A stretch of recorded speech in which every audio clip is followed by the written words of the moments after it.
Hey, I'm Nicholas Prom, and you're watching Posers Must Die. Today, I'm joined by a very special guest, my good friend Ryan C. Brown. What does the C stand for, Ryan? It depends on how facetious I am during the day. And I usually tell people Cletus or Oh, that's cool. Cockmaster. But sorry. No, no, no, no, It's no. Hey, hey, no it's shade, no shade, no it's shade, it's no shade. Curtis. It's Curtis. You can find my identity that way. That's okay. Um, but Ryan, and, I've waxed your car on previous programs and said Ryan's one of the funniest and friendliest guys you'll meet in the Portland scene, and that's the truth. Uh, you're in five different bands, and we're going to talk about all of them today. Oh wow. Yeah. But before we do that, why don't we do a little go down memory lane? And let me ask you this, Ryan. Tell me about your beginnings in the world of heavy metal. Where did it start for you, and where does it taken you, man? Yeah.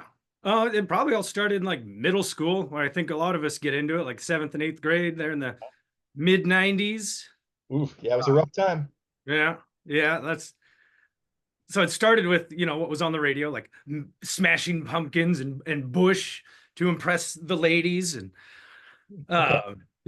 the girls really liked Bush in 1996. I think I don't remember. I don't know. That was a big year for them, and that's funny. I never thought to like, oh, this is how I'll impress girls.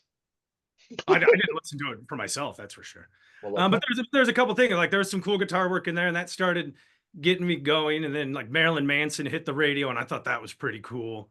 sure. Uh, and so that started getting me more into heavy metal. This is the time of Metallica Load. So I didn't Hmm. know no better, but I listened to the shit out of it. And then, it started going back.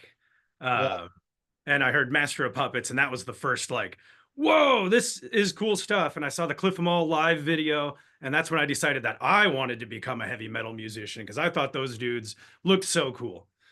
Oh, I love that. That's Yeah. great. So I started playing. I got my first guitar from my uncle when I was like 14, around all that same time as Junkie PV Predator, and I learned how to play like every Nirvana song and as much Pantera as I could figure out, like this summer break of eighth grade. Okay. And then yeah, just went from there, so from Master of Puppets got into like Sepultura. Roots had just come out, which Sure. didn't age very well, but was pretty darn cool in like 1998. Well, it Uh, was an album that everybody was talking about, and that tribal shit really was like a people really jumped on that. People were like, okay, where we're gonna go with this?" And I think that was kind of like remember, like the new when new metal exploded. I think a lot of people were trying to incorporate that tribal stuff. right, right. So it was a very influential record. Is what I'm trying to say. Yeah, yeah, it sure was. And so they going back through that. You go back to Chaos AD where they first started developing some of that, and then into the true, cult stuff. Their earlier albums like Arise and Beneath the Remains, Yeah, and yeah. that's where it really started plugging in for me, was listening to that stuff, and that turned me into a heavy metal maniac. And I've been There you go. digging around for weird, obscure stuff my whole life, That's trying to awesome. Love it. trying to find the gems that got forgotten about or whatever. There you go. Oh yeah, I love digging and finding like obscure, like just weird private press heavy metal LPs. And there's a lot of just atrocious stuff, but a lot of like incredibly like this is great if these guys like it hadn't made all the wrong moves or something like that, they it could have been something. Yeah, yeah. It wasn't a lack of talent. It was Right. a lack of Right. everything else, connections or Yeah, lack of journalism or usually, whatever. usually it's a lack of business acumen. Yeah, That's the story that I read again and again and again when I read like old metal zines like Snake Pit where they're doing like they hit up all these obscure bands and do these like incredibly in-depth interviews. They're like, yeah, man, we didn't know what the hell we were doing business wise, and that's why we broke up. Every yeah. time. Yeah, that's it. It's like, I mean, it takes a lot of money to bootstrap this stuff, and if you don't know any, if you have no business and nobody jumps on board with you, then you just spend 20 years spending your money doing it, and Yeah, yeah, you never break even. You're gonna have a day job when you're not trying to look on Facebook. yeah. So Ryan, of the active bands that you have, of this many, which is the first one that you started or joined? But Headless Pez I've been performing with since just out of high school. Oh, okay. That Okay. Yeah. band was founded in like 1999 by Rob, the bassist, who I'm Yeah. still performing with, and a bunch of other dudes. And they used to open for me around the Olympia, Washington area. I had a different band at the time that wasn't goofy and gross called Concave. And we played just like thrash, punky thrash stuff. And That sounds In the cool. Olympia, Washington underground scene, we were hot shit for a year or Yeah. two. And Headless Pez used to open for me, and I'd get pissed off at him because I'd have oatmeal wrestling and trash the stage and piss off the venue. And I was trying to be a professional at like Right. Right. 17 and 18 and 19 years old. Oh my gosh. Yeah. But eventually I submitted and started playing guitar with them. Yeah. I was just a guitarist for years. And then we all moved to Portland, and the guy that sang quit. And then I started singing. So I've been in Headless Pez since like probably like 2001 or 2002. Oh wow. Okay. And we moved Wow. to Portland in 2003 from Olympia, and it Yeah. took us a year or two to get going, but we've been doing it ever since. Right on. Yeah. I remember the first time I saw Headless Pez, and it was at a house show, and it was Spellcaster's first gig, but they were called Leather Bitch. Excuse me, Leather Witch, because there is Yeah, a yeah, leather. that's right. Yeah, they were called Leather Witch for like two shows. They were Leather Witch, but yeah, I remember that show. I remember that basement. So fun. Um, Concave sounds great. I would love to hear it if there's anything that extant that can be heard.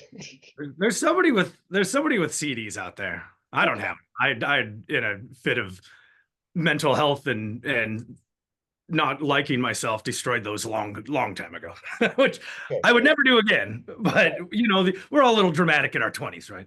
Yeah, yeah. I mean, and look, the, we have these fits of peak. We have these things that it's okay. We're passionate men. Yeah. It's okay. Um, yeah. So, and Headless Pez is so fun. And I love the record. It's really a hoot. You've got a great Manowar parody song on there that is great. But you're also in a Manowar tribute band that you started, Violence and Bloodshed. It's the one true Manowar, and those old guys who call themselves Manowar are the cover band. Oh, We are the one true Manowar, or at least that's the bit. okay. Got it. Yeah. Well, I appreciate your commitment to the bit. That's fun. Yeah, yeah, we've got four like diehard Man Warriors, and we were all just sitting around telling jokes one day, and it just came together. And like we study the live shows, we study the banter and the characters of these individuals in this band, and we really try to sell this show, but in a tongue-in-cheek way. So we're making fun of our favorite band in the whole wide world by putting on a really good show. I don't know how well the bit translates, Well, but there you go. And like the bit, it's like it sounds like a little bit like wrestling, which I know you're a fan of. Uh, uh, but who else is in Violence and Bloodshed with you, Ryan? so that's Rob from Headless Pez is Right.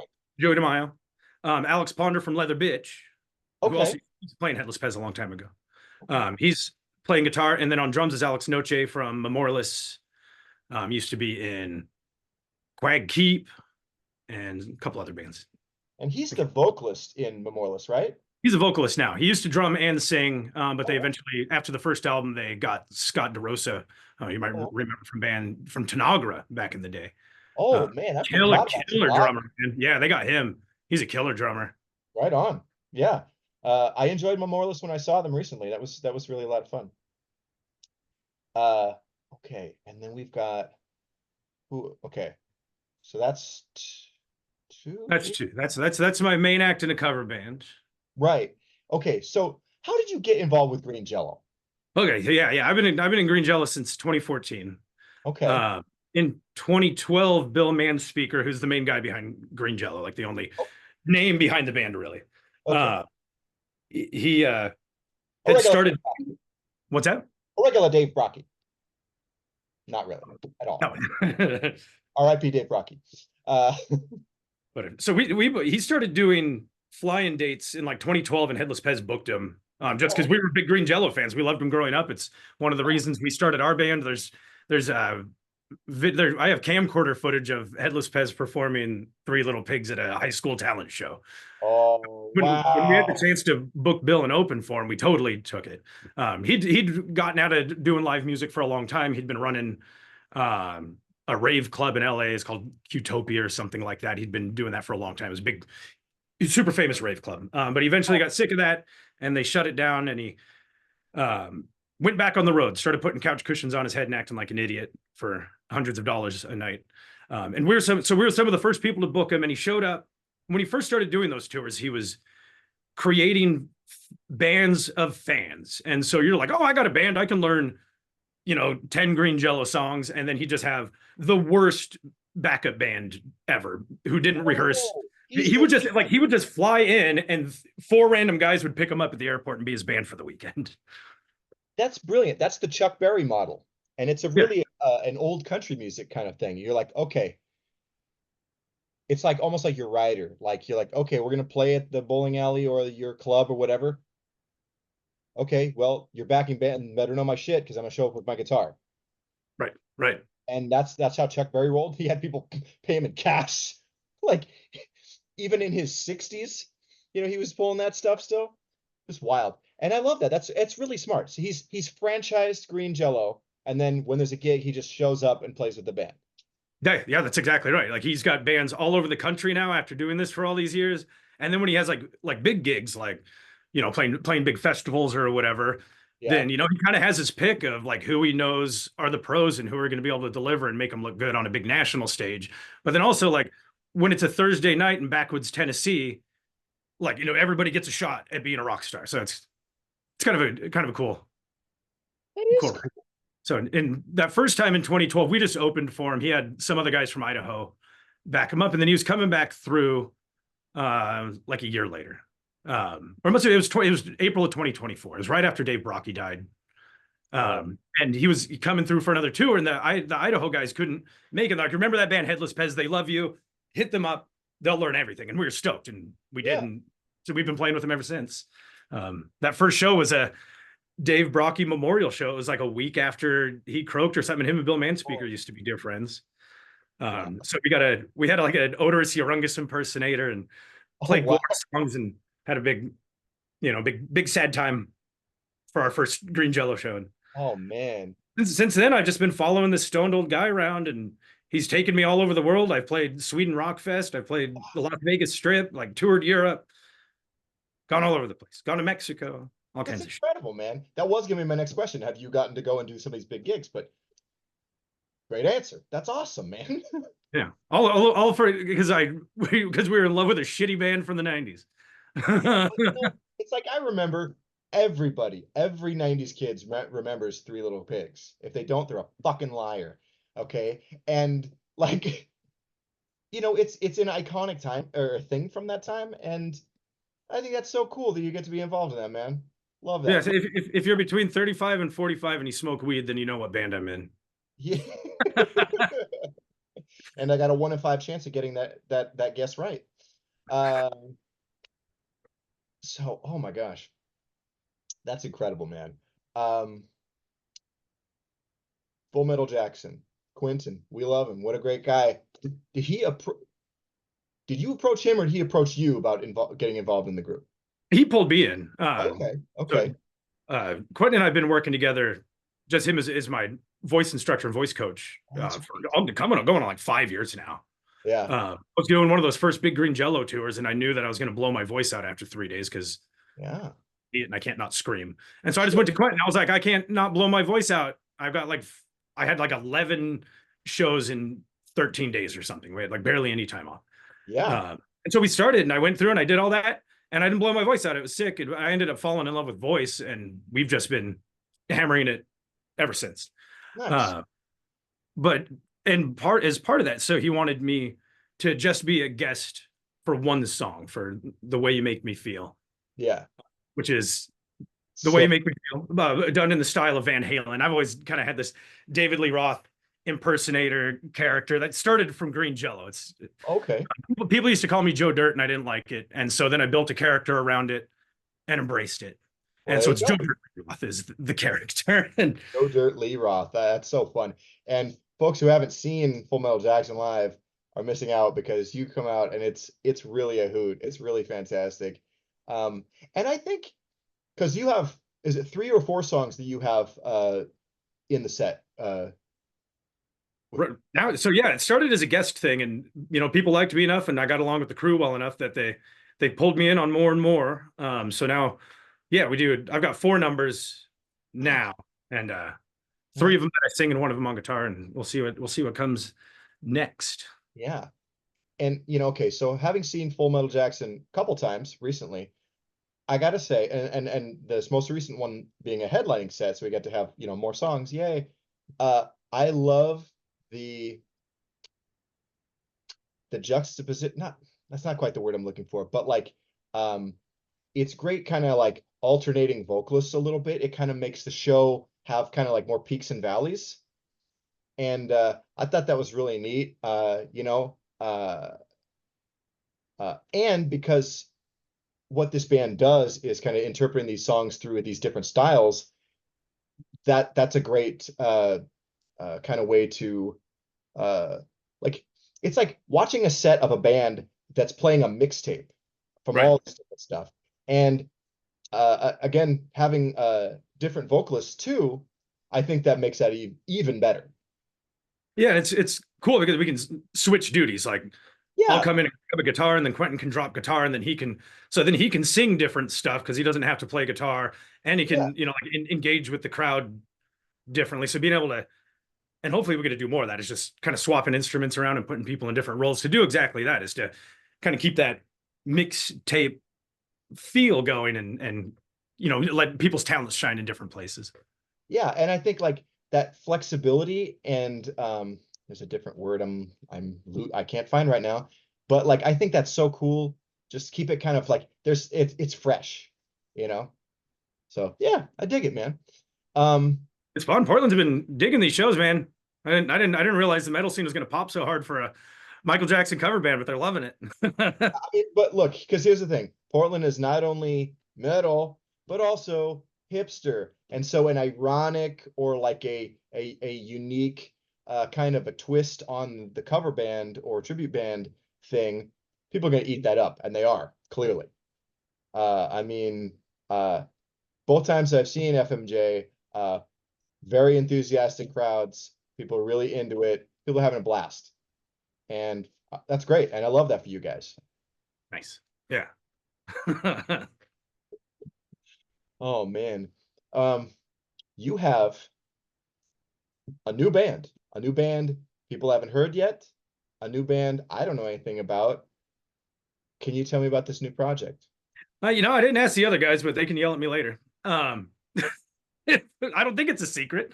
But I've got a project in the works called Seductor with Kelly from Enigmatum and Danny from Diabolic Oath, and Oh yeah, I know Danny. a couple other fellows that were trying out to build a band. But we've got five-ish, four and a half, five-ish songs put together now.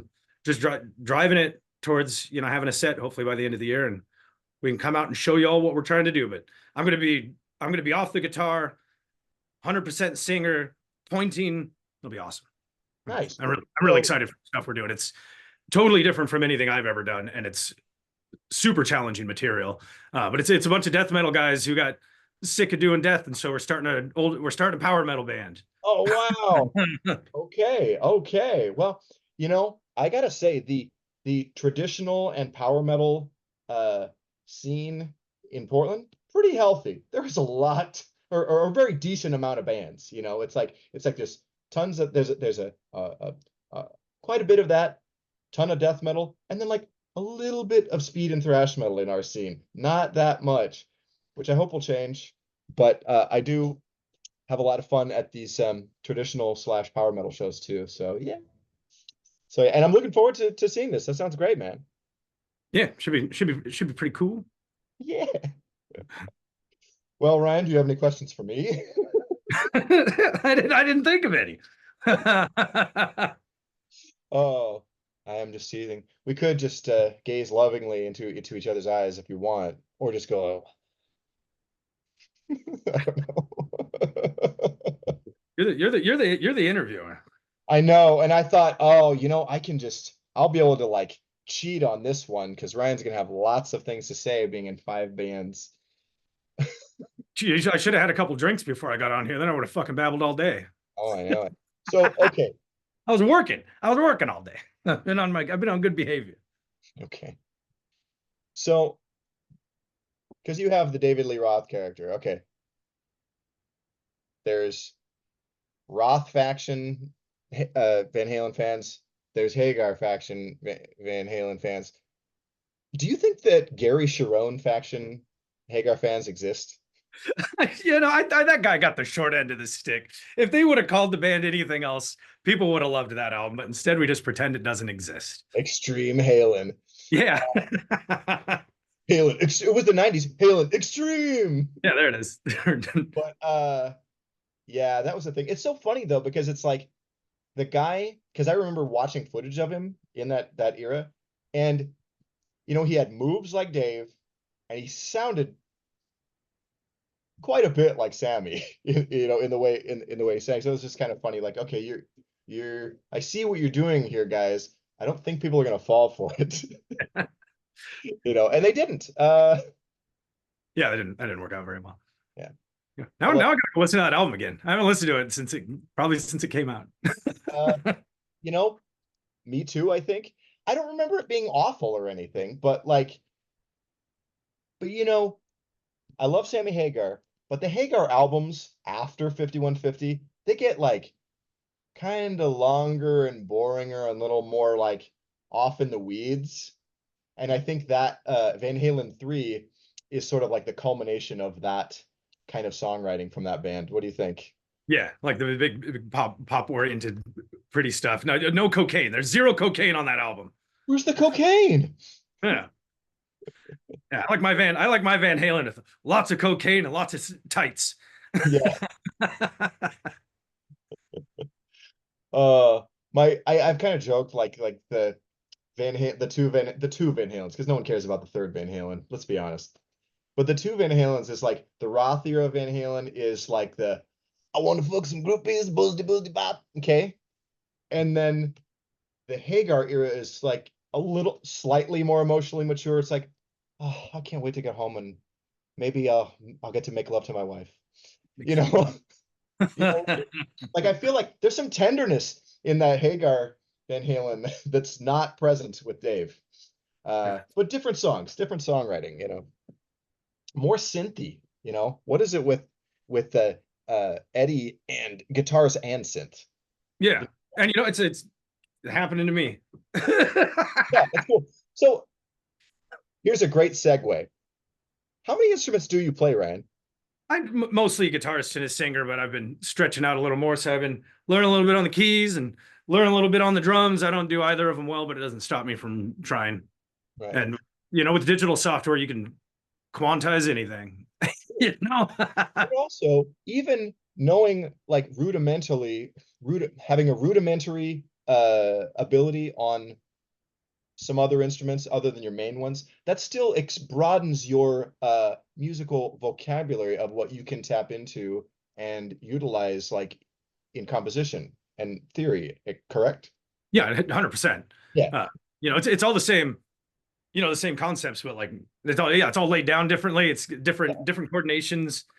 Yeah. To do this stuff. So yeah, it gives you a different way I feel like it gives you a different way to think about stuff, makes you a more well-rounded musician. And it's got to be able to like open up the ability to communicate your ideas with other people you're playing with like a lot better. And that was a big part of, especially learning drums, because I've been the guy who like I get an idea in my head and I look at the drum and I'm like, what I'm saying? I have no idea what you're fucking saying, guy. Yeah. Now, try to communicate those ideas a little bit, or at least like poorly play it instead of like snapping my body and making faces at some frustrated man in a sweaty practice space. Yeah. Because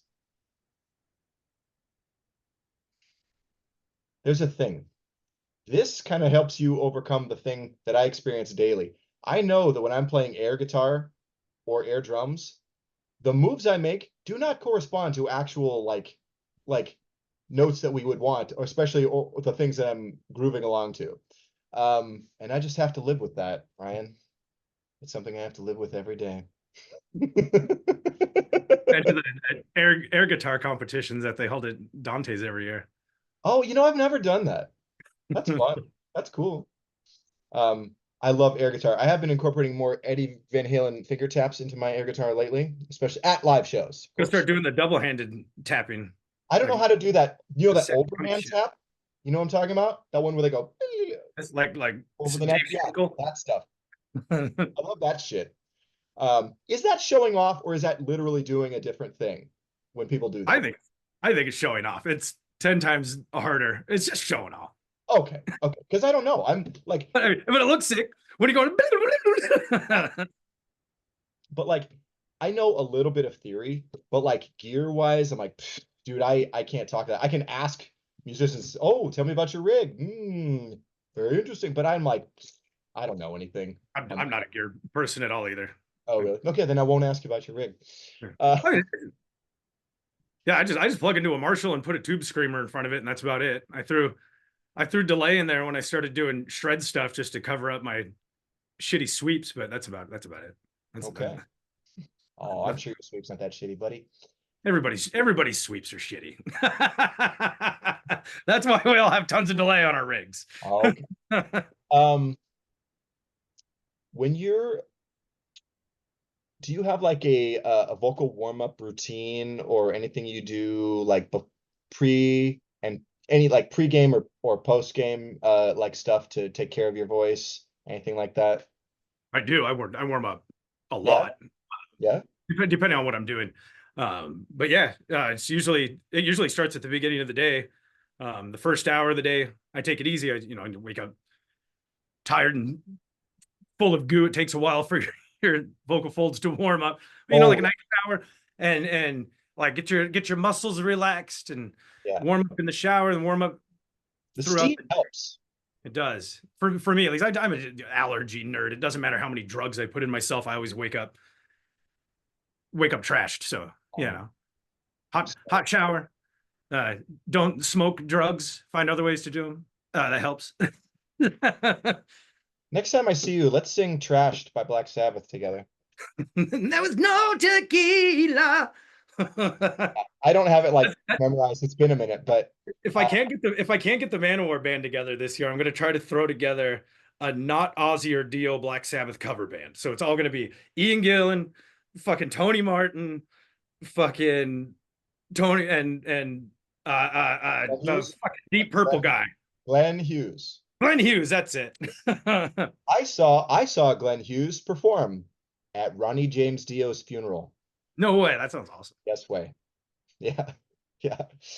Yes. But on the subject of Black Sabbath, let me tell you, I love the shit out of Born Again and Headless Cross Me like a too. lot. Those albums rule so hard. If you do this Black Sabbath thing, I gotta sing a song with you.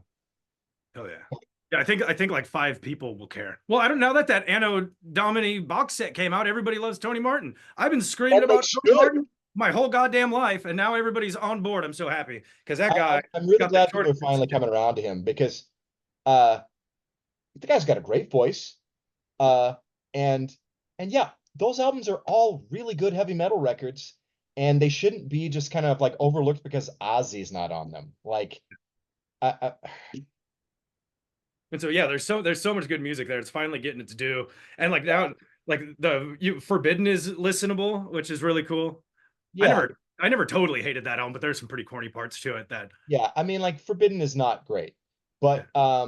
but I mean, I really like Tear also, Fear and and Headless Cross are my 2 favorite Black Sabbath albums of uh, all of them. oh wow, okay, I like them both. What was it? Forgive me. Is it The Eternal Idol? Is that the first one with Tony Martin? Yeah, yeah, that's the one that was recorded with Ray Gillen, and then he quit and went and started Badlands, and then Tony Right. re-recorded note for note. Like you can go listen to those original demos, and Tony just recorded it note for note. That album, for some reason, seems to get short shrift from Sabbath fans, and I like it personally. I think that's a cool one. Yeah, I dig it. I dig it. Yeah, yeah. I don't go back to that one as often. Yeah. It's I mean, I probably used to have the here tape, here for me. so Yeah. but it makes it into the rotation. Yeah. But The yeah, no, Ozzy stuff I've been listening to my whole life, so I'm just kind of burnt on it. I go to a couple of the weird ones every once in a while, but like if I had to fucking listen to Paranoid again, I'm fucking sick of it. yeah, I I mean, really like I like the album Sabotage. I think that's my favorite Ozzy. that's one of my favorite ones. Probably my favorite one with Ozzy for sure, Sabotage. I mean, look, Symptom of the Universe. That's like thrash metal is born.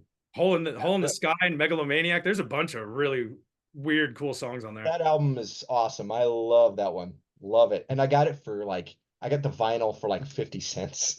It was something crazy. But yeah, great record. Um, and yeah, I do love going to like some of those odd places in bands catalogs or like, you know, overlooked stuff. Like this isn't the best example, but like I love the John Bush era of Anthrax. Like I seriously think Sound of White Noise is their masterpiece, even though it's not a thrash metal album. I think it's their best musically. Like Mhm. so, you know, that's an example. But yeah. Do you have stuff like that too? More of that, I guess. I'm trying to think of something. I'm just not good on the fly. That's okay. I am putting you on the spot. I'm so sorry, buddy. That's all right. You know what? I'll have you come and sit in on the Sunday show where it's a little more just bantery and just like little just fun things, little segments. You want to do that sometime? You Oh can. yeah, absolutely. Okay, cool. Well, Ryan, I don't know. Do you feel like this is a pretty good spot to wrap for today? Oh, gigs. Got any gigs coming up? I don't. I got the rest of the year off right now. So I am Okay. open to you can see I'm here in Boner Town Studios. If anybody needs a sick guitar solo or some vocal work or mixing, hey, I'm not gonna advertise mastering, but if you need me to mix your demo or whatever, Yeah. I got all year. Fucking somebody throw me some work. I'll take it. So you're available for session work and engineering, is what you're saying? It's true. It's true. Yeah, I can track anything but drum. I have an electronic drum kit here. Oh I yeah. can track guitars. I can track, you know, Yeah. anything except like your huge drum kit. But like you want to take that to a real room, anyways. Yeah. Like, Well, you know, with your electronic kit, we can do some Def Leppard covers, so that's yeah, cool. just do a grindcore record, Oh yeah. and run it through addictive drums or whatever. Oh, man. I have heard some like grindcore albums where it's programmed drums and it's like that clang on the snare at like at grindcore speed is like, oh man, so abrasive, so grating, not in a good way. Uh, Other than that, I'm running a couple karaoke gigs in the Mid Valley. If you're in Mount Angel, Silverton area, which is where I actually live outside of Portland. that's cool. I love Mount Angel actually. I live out in Silverton in the country, looking at deers, rivers, and trees instead of whatever the hell's going on in Portland. Yeah. No, that's all Traffic. good stuff, Just man. looking at traffic everywhere and expensive brunches. Yeah. Brunch. Uh, Ryan, I want to thank you so much for joining me today. This has really been a hoot. I always enjoy talking with you. Um, yes. So hit up Ryan C. Brown, check out all 5 of his bands. None of which are booked right now, but there'll be something around Halloween. Well, but Just in the meantime, if they, while they're waiting, they can go listen to Full Metal Jackson streaming. They can go listen to Headless Pez streaming, see, and get it's true. And there's excited for when they can tons of see. live vids. Huh? There's 20 years worth of live concert videos of me acting like an asshole. So Oh, yeah. you can go all the way back on YouTube. You have a YouTube channel that I can tag or plug or? There's the regular Headless Pez one. Oh, Headless Pez. Okay, yeah. So there's stuff there, but then there's also people who've been filming us and putting us up there forever because we're a spectacle. That's true. Spectacular. Spectacular spectacle. There we go. Yeah, this is fun. I appreciate you hitting me up and getting me in here. We should do the chat show sometime. Absolutely, absolutely. Thank you again, Ryan. Viewers, don't forget to like, share, and subscribe. Hit that ring that bell. Click the button. Bell. Ding bell. Or wherever I don't know where it is, but somewhere. And you should hit it, baby. And good night.